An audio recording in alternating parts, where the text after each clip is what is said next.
नाज़रीन अस्सलाम वालेकुम, मैं हूं एजाज अहमद और आप मेरा व्लॉग देख रहे हैं नया दौर पर। आज पाकिस्तान की सियासत का अहम दिन था, इंतखाबी सियासत का कह लें। आज पाकिस्तान में इतवार का दिन है, सर्दी है हर जगह। कहीं बर्फ पड़ रही है, कहीं बादल हैं, कहीं ठंड है, लेकिन बड़ी सियासी एक्टिविटी थी। हब में आसिफ अली जरदारी ने जलसा किया, उस पर बात करेंगे। लियारी में और कराची में मुख्तलिफ रैलियाँ की आशा भुट्टो जरदारी ने, और ये काम अभी उनका जारी है, मजीद भी रैलियाँ करेंगी। बिलावल भुट्टो ने इंतखाबी कैंपेन का जो रावलपिंडी डिवीज़न का जलसा था वो आज किया। उनकी वालदा ने भी 27 दिसंबर को जलसा किया था, उस हवाले से मवाजना।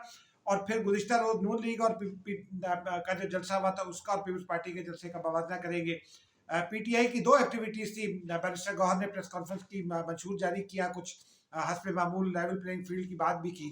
और फिर आज पीटीआई को बाहर निकलना था खौफ के बुत तोड़ने के लिए, उस पर बात करेंगे। लेकिन पीटीआई के हवाले से चंद और खबरें भी हैं, उन पर भी बात करेंगे।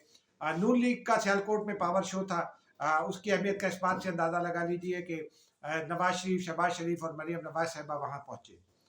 इससे अंदाज़ा लगा लें। इन्हीं पर बात करते हैं।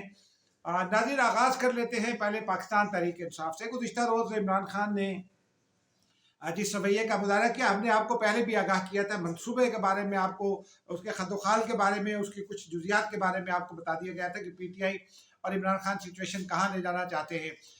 शाह महमूद कुरैशी ने अपने जो सरकारी वकील उनको दिया गया था, उनसे फाइल छीन कर दीवार पर दे मारी। कुछ थोड़ी सी तल्ख कलामी हुई, जिसे जज साहब ने बदतमीजी करार दिया। इमरान खान ने बार बार जो है वो मदाखलत की और बहुत गुस्से का इजहार किया। इमरान खान बार बार लेवल प्लेइंग फील्ड का भी तस्करा करते रहे, मैच फिक्स होने का भी तस्करा करते रहे। लेकिन जो अंदर लोग मौजूद थे, मैंने जब उनसे पूछा तो उन्होंने कहा कि बस इमरान खान ने जज पर हमला नहीं किया और माओ बहनों की गालियां नहीं दी, वरना कसर कोई नहीं छोड़ी थी झगड़े में। उस तनाजुर में अगर आप देखें तो ये हम बहुत पहले से आपको बता रहे हैं कि पीटीआई सिचुएशन को कहाँ ले जाना चाहती है, क्योंकि इलेक्शन हो गए तो पीटीआई को पता है उसके लोग कहीं जीतेंगे कहीं नहीं जीतेंगे, लेकिन जो जीतेंगे उनका खर्चा है कि वो किसी और के साथ चले जाएंगे। तो वो इस मामले में इमरान खान प्रियम्प्ट कर रहे थे और हालात को वो फौज वर्सेस पीटीआई करना चाहते हैं। बड़ी हद तक वो कामयाब भी हैं, क्योंकि सोशल मीडिया ट्रेंड्स अगर आप देखें तो। लेकिन इस दरमियान में जो कुछ इतलात आई हैं, उसमें एक इतला तो गुज़िश्ता रोज़ आई थी कि पीटीआई ने बड़ी फंडिंग इकट्ठी की है, पाकिस्तान पैसे भेजे हैं ताकि फंड किया जा सके और फिर अदारों को बदनाम किया जा सके। ये हुकूमती रिपोर्ट्स होती है, हुकूमत को उसके अपने मुख्तलिफ अदारे और सफारत खाने भेजते हैं। उस रिपोर्ट का एक और हिस्सा आज सामने आया है। उसमें यह कहा गया है कि बैरून मुल्क एक नई कंपनी को हायर किया गया है ताकि पाकिस्तानी अदारों को बदनाम किया जा सके और फंडिंग जो है वो उनको की जा सके। और फिर फंडेड आर्टिकल्स, $5 लाख का तस्करा किया था आर्मी चीफ ने चंद माह पहले। मुझे एक एक्सपीरियंस है पुराना, और फिर जय सालिक ने मुझे उस बारे में बताया था। मैंने एक मरतबा देखा था कि एक बड़े यूरोपियन अखबार का नुमाइंदा जो है वो ट्रेन 5 पर यहाँ सैफुर रहमान के साथ खड़ा हुआ था। सैफुर रहमान बैठे हुए थे, वो उनको नोट्स दे रहे थे। और फिर बाद मैंने जब ये कोई बात की तो जय सालिक का जो है वो अक़लियती रहनुमा उस वक्त मैंने हुआ करते थे, उनका ये कहना था कि अगर आप जर्नलिस्ट के साथ बात करें, ताल्लुक अच्छा रखें, उन तक अपनी बात पहुंचाएं, आपकी बात वो छाप देते हैं। वो कैलकुलेट करते हैं कि अगर इस डेफेमेशन का केस होगा तो कितने रकम होगी, और फिर उस हिसाब से वो कैलकुलेट करते हैं। क्योंकि यूरोप में और अमेरिका में डेफेमेशन का केस बहुत महंगा, जितने का केस आप करना चाहते हैं उतनी रकम आपको जमा करानी होती है।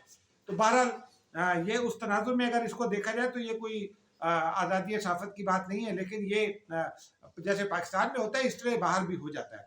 बड़े अदारों में भी बाज़ चीज़ें मैनेज हो जाती हैं। ये कोई ऐसी बड़ी बात नहीं है। माजी में कई स्टोरीज ऐसी होती रही हैं और जो गलत साबित होती रही हैं। लेकिन पीटीआई के गिर्द इस हवाले से घेरा तंग किया जा रहा है। साइफर केस का रजब सेठी साहब की तो खबर थी, हमने आपको बहुत पहले बताया था कि शायद इलेक्शन से पहले फैसला आ जाए। 5 फरवरी 6 फरवरी हम भी कह रहे थे। रजब सेठी साहब ने कुछ तफसीलात जुजियात के साथ वो खबर बताई, लेकिन ऐसा नहीं है कि ये कोई हतमी फैसला है। ये मेरा तो अंदाज़ा था केस की रीडिंग से, और केस की रीडिंग यही बताती है। और ये जो गुज़िश्ता रोज़ हुआ, इसमें पीटीआई तो ये कहती है कि जी मर्जी का वकील नहीं करने दिया जा रहा। किसने रोका है? आपके वकला वहाँ पेश हो रहे हैं, यावर बुखारी पेश होते हैं, अली जफ़र पेश होते रहे। अभी आपने लतीफ़ खोसा को तब्दील किया है, लेकिन गुज़िश्ता रोज़ जो है वो आपका हक़ दिफ़ा जज ने ख़त्म इसलिए किया था एक केस में, वो जो तोशाखाना केस है, कि आप उसमें फ़र्द जुर्म आयद नहीं होने दे रहे थे, और फिर मुसलसल मसलन बुशा बीबी आई जेल और फिर एकदम से निकल गई। जज अब क्या करे?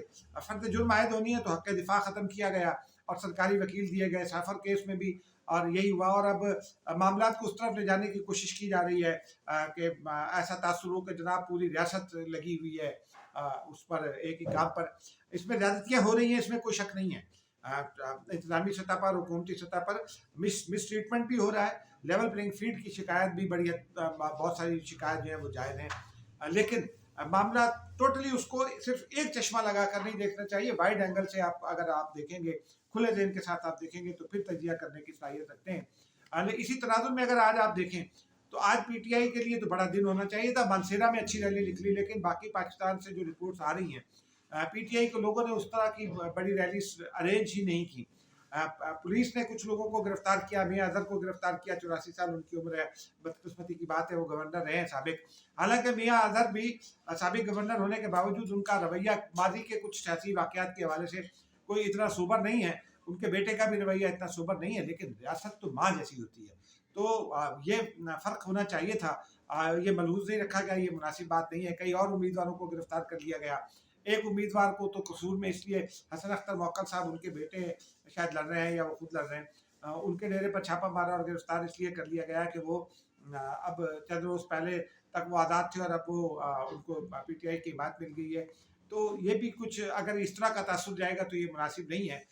और फिर ये एक इल्ज़ाम ये भी आ रहा है कि जो रिटर्निंग अफसर है वो शायद आशिफ डोगर साहब के क्लास फेलो है या कुछ इस तरह की बात है, तो वो उस वजह से ये वल्लाह अला बिल सवाब, क्योंकि इसकी अभी तहकीक बाकी है। ताहम इस तरह के वाक़यात जो हैं वो नहीं होने चाहिए, लेकिन ओवरऑल पीटीआई जो है वो कोई पॉलिटिकल इम्पैक्ट नहीं डाल सकी। अब आते हैं नाज़रीन बाकी जलसों की जानिब। आज नवाज शरीफ साहब का जलसा था सियालकोट में। शहबाज शरीफ साहब, मरियम, ये आए, इन्होंने जज्बाती तकरीरें की। नवाज शरीफ साहब ने तो पीछे बैठे लोगों तक को आई लव यू कहा। अब सब बातें अपनी जगह, लेकिन मुल्क को मुश्किलात से कैसे निकालना है, ये तीनों रहनुमाओं की तकरीरों में दिखाई नहीं दिया। वो मोटरवे की बात हुई, वो पता नहीं और क्या क्या की बात हुई, लेकिन आप पाकिस्तान के ये पहले इलेक्शन हैं जो बहुत तवील अरसे के बाद एक बहुत दुश्वार सूरत में हो रहे हैं। उसमें आपको लोगों को एतमाद दिलाना चाहिए था आज, क्योंकि आज संडे का दिन था और पूरे मुल्क में बड़ी पोलिटिकल रैलियाँ थी। जलसा अच्छा था। ख्वाजा आसिफ के साथ उनकी मोहब्बत भी सामने आ गई। ख्वाजा आसिफ की अहमियत भी पता चल गई कि नवाज शरीफ के लिए क्या है, क्योंकि उनका ये कहना था कि ख्वाजा सफदर और ख्वाजा आसिफ ने मेरी तरबियत की और ख्वाजा आसिफ से मेरा 55 साल का ताल्लुक है। ये गवर्नमेंट कॉलेज के ज़माने का और उससे पहले central model high school Lahore के ज़माने का ताल्लुक है। दोनों का दोस्ती है पुरानी और ये जारी रहनी चाहिए। ताहम पुरानी दोस्ती में आज एक रोड मैप होना चाहिए था, क्योंकि गुज़िश्ता रोज़ पीपल्स पार्टी और नून लीग दोनों ने अपने अपने मंशूरों का ऐलान किया है। दोनों के मंशूर अच्छे हैं, कोई ऐसी बात नहीं है। कुछ चीज़ें ओवरलैप करती हैं, दोनों के पास मौजूद हैं। लेकिन इसमें एक हैरानगी की बात यह है कि पंजाब से ताल्लुक़ रखने वाले बाज़ तजिया निगारों की राय पीपल्स पार्टी के मंशूर के बारे में एक ही, अल्फाज भी एक ही हैं। जैसे माजी में पीटीआई के हवाले से कुछ जो है वो ट्वीट्स हुआ करते थे, वो बिल्कुल एक ही लैंग्वेज होती थी।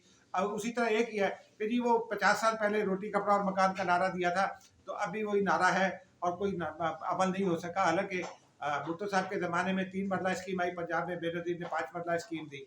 रोटी कपड़ा और मकान, ये नौकरियाँ जो गल्फ में लोग भेजे थे जुल्फ़िकार अली भुट्टो ने, वो रोटी के लिए भेजे थे और कपड़े के लिए भी भेजे थे, क्योंकि खुशहाली आएगी तो ये दोनों चीज़ें आएंगी। इसी तरह बेनज़ीर भुट्टो ने 6 लाख नौकरियाँ दी थी, उनके ऊपर केस हो गया था। और आसिफ ज़रदारी पर भी पैसे लेकर नौकरियाँ देने का इल्ज़ाम लगता रहा है। अब वो अभी तक वो साबित तो नहीं हुआ, लेकिन ये चीज़ें पाकिस्तान पीपल्स पार्टी इसका सामना करती रही है।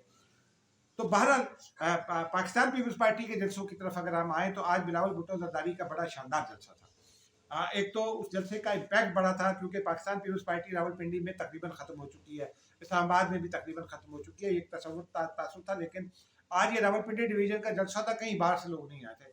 लेकिन बहुत शानदार जलसा इसलिए हुआ कि गुज़िश्ता रोज़ शहबाज शरीफ के जलसे के मुकाबले में इसका साइज़ तकरीबन डबल था और लियाकत बाग भर गया था पूरी तरह, और उसके बाहर भी लोग मौजूद थे और बड़ा इम्पैक्ट था। बिलावल की तकरीर बड़ी इम्पैक्टफुल थी। उन्होंने ट्रूथ एंड रिकन्सिलिएशन कमीशन की बात की, उन्होंने पीटीआई के वर्कर को एड्रेस किया और ये कहा कि खान साहब आप वज़ीर आज़म नहीं बन सकते, तो आप हमें वोट करें, क्योंकि हम मुल्क को मुश्किल माशी सूरत हाल से निकाल सकते हैं, आज़ादों की तरफ मत जाए, क्योंकि उनका कोई भरोसा नहीं है, वो कहाँ अपना सौदा कर ले, उनका मतलब ये था। फिर उन्होंने नून लीग के वर्कर को भी कहा कि ये वो नून लीग नहीं है, पुरानी नून लीग नहीं है, नई नून लीग है, तो आप मुझे सपोर्ट करें। उसी लम्हे में उन्होंने नफरत की सियासत के खात्मे की भी बात की। ये ज़रा नून लीग के हवाले से उनका तबसरा और नफरत की सियासत, ये ज़रा दो मुख्तलिफ बातें हैं। लेकिन तकरीर उनकी बड़ी इम्पैक्टफुल थी, क्योंकि उन्होंने बात की माशी सूरत हाल की, ट्रूथ एंड रिकन्सिलिएशन कमीशन की, खारजा उमूर के हवाले से, सियासी उमूर के हवाले से, कि कैसे माशी सूरत हाल को से निकालना है, पार्लियामेंट को एम्पावर करने की बात की, और ये अवाम को एम्पावर करने की बात की। तो ये बड़ा एक रोड मैप उन्होंने आज दिया कि वो क्या करेंगे। और हेल्थ के हवाले से चूंकि पीपल्स पार्टी की कारकर्दगी सिंध में बहुत अच्छी है, तो वो उस पर क्लेम भी कर सकते हैं। इसी तनाजुर में उनकी जो छोटी बहन है, उन्होंने आज किमाड़ी में और जगहों पर रैली की क़यादत की, और फिर लियारी आगरा ताज में पहुंची, जहाँ बहुत बड़ी रैली थी। हज़ारों अफराद उसमें मौजूद थे, छतों से गुलपाशी की गई, हज़ार ख़वातीन उसमें मौजूद थी। उन्होंने वो वहाँ जो नारे लगवाए, सियासी नारे, वो भी बड़े इम्पैक्टफुल नारे थे और एक डायरेक्शन में ले जाने वाले नारे थे। और अभी वो और जगहों पर भी करेंगी, 5 स्टार चुरंगी पर करेंगी, और उनकी ये कैंपेन अभी जारी है। वो इम्पैक्ट डाल रही हैं आशा भुट्टो भी।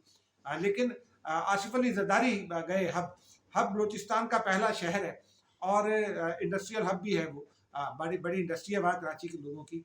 वहाँ उन्होंने पानी की बात की, वहाँ उन्होंने मईशत रोज़गार की बात की, वहाँ उन्होंने यूनिवर्सिटीज़ की बात की, जो उस इलाके के मसाइल हैं। साथ साथ उन्होंने ब्रॉडर प्रॉस्पेक्ट में पहाड़ों पर चढ़ गए हुए लोगों की बात भी की, और उन्होंने कहा कि उनको समझाएं कि वो बंदूक छोड़ दें, और हम मुज़ाकरात का रास्ता इख्तियार करेंगे, हम बंदूक का रास्ता इख्तियार नहीं करेंगे। ये होती है पॉलिटिकल लीडरशिप की डिक्शन, जब आप इलेक्शन में जा रहे होते हैं, ताकि लोगों को इत्मीनान भी दे सकें। तो आज का दिन पीपल्स पार्टी के नाम रहा मेरे हिसाब में। लेकिन फैसला तो 8 फरवरी को होना था। हम आज से, चूंकि दोनों जमातों के मंशूर कल आए थे, आज पीटीआई का मंशूर आया, तो अब आवाम मंशूर की बुनियाद पर उनकी तकरीरों के जरिए ये जायजा ले सकेंगे कि मुस्तकबिल में कौन सी सियासी जमात उनके लिए क्या डिलीवर कर सकती है। माजी की कारकर्दगी मौजूद है, और मुस्तकबिल बड़ा वास्ट है। तो इस हवाले से अब देखते हैं कि आगे चलकर क्या सूरत रूनुमा होती है। लेकिन आज का दिन बड़ा इंपॉर्टेंट और मुल्क को डायरेक्शन देने वाला दिन था। नाज़रीन, मुझे इजाज़त दीजिए, अब तक के लिए इतना ही। खुदा हाफ़िज़।